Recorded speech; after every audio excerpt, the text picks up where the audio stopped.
यं वापि स्मरन् भावं त्यजत्यन्ते कलेवरं तं तमेवैति कौन्तेय सदा तद्भावभावितः।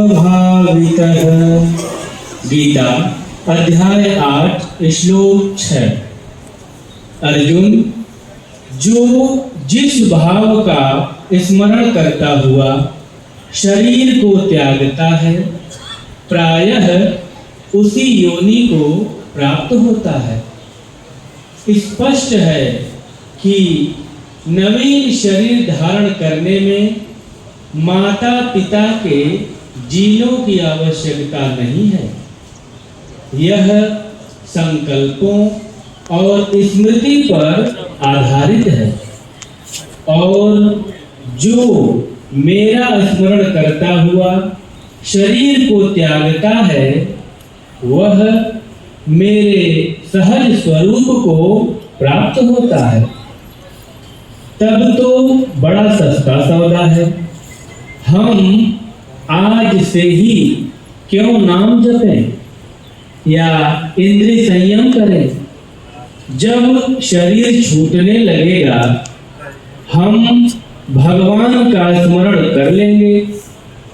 किंतु भगवान कहते हैं, अर्जुन, ऐसा नहीं होता। सदा तद्भाव भावितः, वह सदैव उसी भावना से ओतप्रोत रहता है जिसका जीवन में अधिक अभ्यास किया है।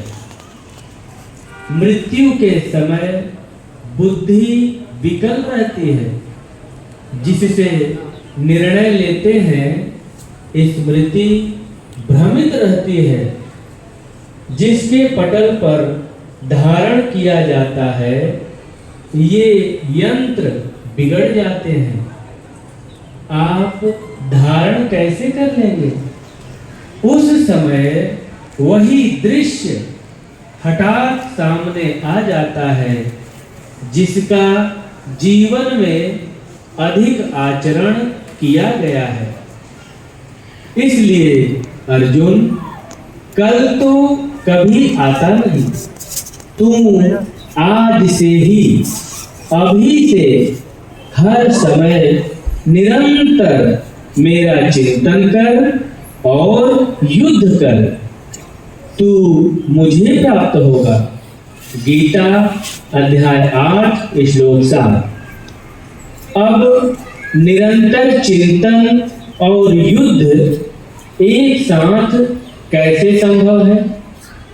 क्या जय श्री राम, हर हर महादेव या जय कन्हैया लाल की कहते रहें और अस्त्र शस्त्र चलाते रहें? किंतु अगले ही श्लोक में योगेश्वर श्री कृष्ण ने निरंतर चिंतन की विधि पर प्रकाश डाला कि योग साधना, गीतोक्त साधना पद्धति को अंतःकरण में धारण कर वैराग्य में स्थिर रहते हुए, एकांत सेवन करते हुए, सिवाय मेरे अन्य किसी विषय वस्तु का स्मरण न करते हुए निरंतर चिंतन कर और युद्ध कर। आप ही विचार करें, एकांत देश का सेवन है, हमारे अतिरिक्त वहां कोई है भी नहीं, किससे युद्ध करेंगे? वैराग्य में स्थिर रहना है। वैराग्य अर्थात देखी सुनी वस्तुओं में राग अर्थात लगाव का त्याग। किसी वस्तु में आसक्ति होगी तभी संघर्ष की संभावना है। देखा है सांसारिक वस्तुएं, सुना है स्वर्ग वैकुंठ तक की महिमा। इन देखी सुनी वस्तुओं में लगाव न होने पर कैसा युद्ध, किसके लिए लड़े। योग विधि नियत कर्म को हृदय में धारण करना है, सिवाय इष्ट के अन्य किसी विषय वस्तु का चिंतन न करने वाला किससे और क्यों युद्ध करेगा। कैसा है यह युद्ध।